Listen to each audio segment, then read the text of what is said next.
Hi guys, உங்கள் GMS தமிழா. இன்னைக்கு என்ன பத்தி பார்க்க போறோம்னா, சேலம் மாவட்டத்திலிருந்து எடப்பாடியிலிருந்து ஒரு டீ கிளாஸ் கிளவிய மாணவன் எப்படி ஒரு சாம்ராஜ்யத்தை படிச்சிருக்காரு இந்த உலகத்துல அப்படின்னு தெரிஞ்சுக்கலாம். அது வீடியோ மறக்காம ஸ்கிப் பண்ணாம பாருங்க. அவரை பத்தின முழு வீடியோ விவரங்கள் இந்த வீடியோல இது பண்ணலாம், பார்க்கலாம். வாங்க வீடியோக்குள்ள போகலாம். அவர் எடப்பாடியில இருந்து பாத்தீங்கன்னா, அவர் சிறு வயதுல 4ஆம் வகுப்பு ஒரு மட்டும் தான் படிச்சிருக்காரு. 4ஆம் வகுப்பு மட்டும் படிச்சுட்டு, அது மட்டும் இல்லாம அவரோட ஒரு வாழ்க்கை இப்ப சென்னைக்கு போயிட்டு ஒரு சாம்ராஜ்யத்தை படிச்சிருக்காரு. அதை பத்தின தெளிவான விவரங்கள் பார்த்துக்கலாம். அவர் எடப்பாடியில இருந்து பாத்தீங்கன்னா, அவர் இப்ப அப்பா அம்மா அம்மா இறந்துட்டாங்க சிறு வயதிலே. அப்பா பாத்தீங்கன்னா அம்மா இறந்த துக்கத்தினால ரொம்ப மதுக்கு அடிமையாகி இவரை பார்த்து கொள்ளாது அவர் விட்டுட்டாரு. அவர் இறந்துட்டாரு. அதுக்கப்புறம் பாத்தீங்கன்னா இவர் பாத்தீங்கன்னா பெரியம்மா, இவர் வளர்த்த பெரிய அம்மாவோட அம்மா அக்கா அவங்க வீட்டுலதான் வளர்ந்துருந்தாங்க. அப்போ ஃபர்ஸ்ட் இதெல்லாம் பாத்தீங்கன்னா இதுன்றது ரொம்ப கஷ்டம். உணவுக்கு பஞ்சம், இந்த கடுமையான பஞ்ச சூழ்நிலை பாத்தீங்கன்னா அவர் படிக்கும் சூழ்நிலை அவரு குடும்ப சூழ்நிலை, அவங்க ஃபேமிலியும் பிரச்சனை, இவங்களுக்கு அப்பா அம்மா பேரண்ட்ஸ் இல்லை. அதனால பாத்தீங்கன்னா அவர் ஒரு வேலைக்கு போகணும் சூழ்நிலை ஏற்பட்டுச்சு. அது சூழ்நிலை ஏற்பட்டதுனால பாத்தீங்கன்னா ஒரு எடப்பாடியில போயிட்டு ஒரு டீ கல்ல ஒரு டீ கிளாஸை கழுவிட்டு இருந்தாரு. டீ கிளாஸ் கழுவும் போது பாத்தீங்கன்னா அக்கம் பக்கத்தினர் உறவினர்கள், அதுக்கப்புறம் இவர் கூட படிக்கும் மாணவர்கள், மாணவர் தந்தைகள் அதெல்லாம் வரும்போது பாத்தீங்கன்னா இவர் மனம் கஷ்டமா இருந்துச்சு. நாம படிக்க முடியாம ரொம்ப கஷ்டத்துல இருக்கிறோமே, நம்ம இருக்கிறோம். ஆனா பாத்தீங்கன்னா நம்ம இப்ப டீ கிளாஸ்ல வரோம், நம்ம உறவினர் முன்னாடி தலை குனிந்து இருக்க வேணாம். அதனால நம்ம வெளி இதுல போய் எங்கேயாச்சும் பொழைச்சிக்கலாம், மூட்டை தூக்கியாச்சும் பொழைக்கலாம் அப்படின்னு சொல்றது நோக்கத்துல எதிர்த்து அது சென்னை போயிருக்காரு. சென்னை போயிட்டு அங்க போயிட்டு மூட்டை தூக்கு தொழில போய் ஜாயின் பண்ணாரு. ஜாயின் பண்ணதுக்கு அப்புறம் பாத்தீங்கன்னா அவரோட வருமானமே பாத்தீங்கன்னா அவர் உணவு கூட இது பத்தல. இப்போ அவர் சம்பாதிக்க வருமானம் தினமும் உணவு கூட அந்த வருமானம் போதிதாக இல்லைன்னு நினைச்சிட்டு அதுக்கப்புறம் என்ன பண்ணிட்டாரு, ஒரு ஹோட்டல்ல வேலைக்கு செஞ்சா நம்மளுக்கு கண்டிப்பா 3 டைம் சாப்பாடு கிடைச்சிரும், வருமானம் கிடைக்கும் அப்படின்னு எதிர்பார்த்து ஒரு ஹோட்டல்ல போய் ஜாயின் பண்றாரு. அவர் ஹோட்டல்ல ஜாயின் பண்ண போன உடனே எடுத்த உடனே பெரிய போஸ்டிங்ல எதுவுமே கொடுக்காம, அப்போ என்னன்னா ஹோட்டல்ல பிளேட் கலவரத்துக்கு அந்த வாஷிங் செய்வாங்க இல்லையா, அந்த ஏரியால பாத்தீங்கன்னா அவருக்கு ஒரு வேலை கொடுத்துருக்காங்க. அந்த வேலையில அவர் ஒரு கூச்சத்தாச்சம் இல்லாம அவருக்கான ஒரு இந்த நம்ம செய்யணும், அந்த வேலை செஞ்சு அந்த வேலையெல்லாம் கிளீனா அந்த அந்த பர்ஃபெக்டா வேலை செஞ்சதுனால என்ன பண்ணிட்டாரு, செஞ்சுட்டே இருந்திருக்காரு.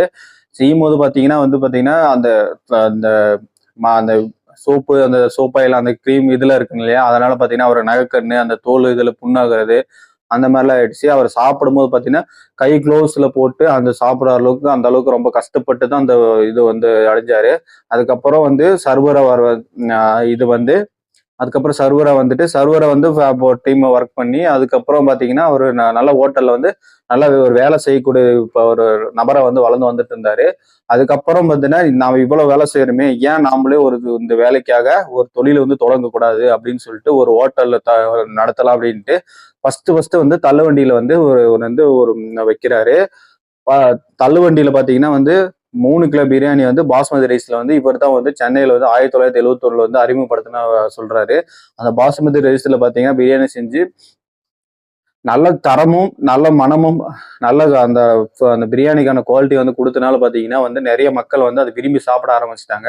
அதனால விரும்பி சாப்பிட ஆரம்பிச்சனால பாத்தீங்கன்னா அப்ப அந்த காலகட்டத்துல அவங்களோட மிக பிரபலமான சட்டமன்ற உறுப்பினர்கள், அந்த ஏரியா விஐபிகள் அதெல்லாம் இவரு தள்ளுவண்டியில சாப்பிட்டு இருந்தாங்க. அந்த அளவுக்கு அந்த குவாலிட்டி தரத்துல இது கொடுத்துட்டு இருந்தாரு. அந்த குவாலிட்டி தரம் கொடுக்கறதுனால அவங்களும் என்ன சொன்னாங்க, நீ ஒரு ஹோட்டல் ஆரம்பிக்கலாமே, நாங்க இங்க சாப்பிட முடியாது அப்படின்னு சொன்னால ஒரு சின்ன ஒரு ஒரு ஹோட்டல் ஆரம்பிச்சிருக்காரு. ஃபர்ஸ்ட் ஹோட்டல் அப்பதான் ஆரம்பிச்சாரு. ஆரம்பிச்சு இப்போ பாத்தீங்கன்னா கிட்டத்தட்ட 20 ஹோட்டலுக்கு மேல அவர் ஆர்ஆர் பிரியாணி அப்படின்னு சொல்லிட்டு ஒரு சேலம் ஆர்ஆர் பிரியாணி ஹவுஸ் அப்படின்னு சொல்லிட்டு ஒரு ஓப்பன் பண்ணிக்கிறாரு. அந்த ஒரு சாம்ராஜ்யத்தை படிச்சிருக்கிறாரு. இந்த உழைப்பு எப்படினாலும் வந்துச்சுன்னா பாத்தீங்கன்னா அந்த ஃபுட் குவாலிட்டியில பாத்தீங்கன்னா ரொம்ப தரமான நம்பிக்கை தரமா இருக்கணும். அந்த மாதிரி நோக்கத்துல அவர் இது பண்ணாரு. இப்போ பாத்தீங்கன்னா கிட்டத்தட்ட ஒரு 1000 குடும்பம் மேல அவரை நம்பி வாழ்ந்துட்டு இருக்காங்க. இப்போ இந்த சூழ்நிலையில அவர் ஒரு இவர் வாழ்றதுக்கே போய் சென்னையில போய் வாழ்ந்த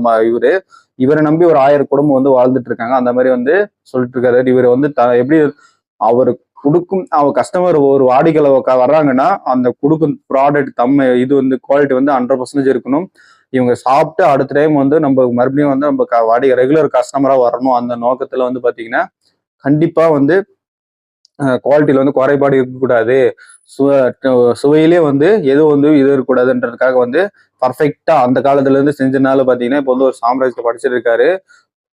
சாம்ராஜ்யம் படிச்சது இல்லாம கிட்டத்தட்ட பாத்தீங்கன்னா வந்து இப்போ வந்து உலக அளவுல பேசக்கூடிய அளவுல வந்து ஒரு வளர்ச்சி வந்து வளர்ந்துட்டு இருக்காரு. கிட்டத்தட்ட ஒரு 35 40 50,000 பேத்துக்கு கூட ஒரே டைம்ல வந்து ஃபுட் வந்து சர்வீஸ் பண்ணி கொடுக்குற கேட்டரிங் சர்வீஸ் அளவுக்கு டெவலப் வந்துருக்கிறாரு. அவர் என்ன சொல்றாருன்னா, என்னோட முயற்சி வந்து பாத்தீங்கன்னா எதுக்காக நான் அந்த வெளிப்படுத்துறேன் அப்படின்னா, அது வந்து நான் வந்து ரொம்ப ஏழ்மையான குடும்பத்துல இருந்து வளர்ந்து இப்படி ஒரு வளர்ச்சி வளர்ந்துருக்கிறேன். சுய தொழில் யாரெல்லாம் செய்யறீங்களோ நினைக்கிறீங்களோ அவங்க வந்து இந்த இந்த வீடியோ நான் வெளியிடுற வீடியோல பார்த்துட்டு அவங்களும் ஒரு முயற்சி செஞ்சு அவங்களும் வெற்றி பெறணும்னு ஒரு நோக்கத்துல வந்து நான் இந்த வீடியோ வந்து உங்களுக்கு வெளியிடுறேன் அப்படின்னு சொல்லியிருக்காரு. நிறைய வீடியோ சொல்லியிருக்காரு.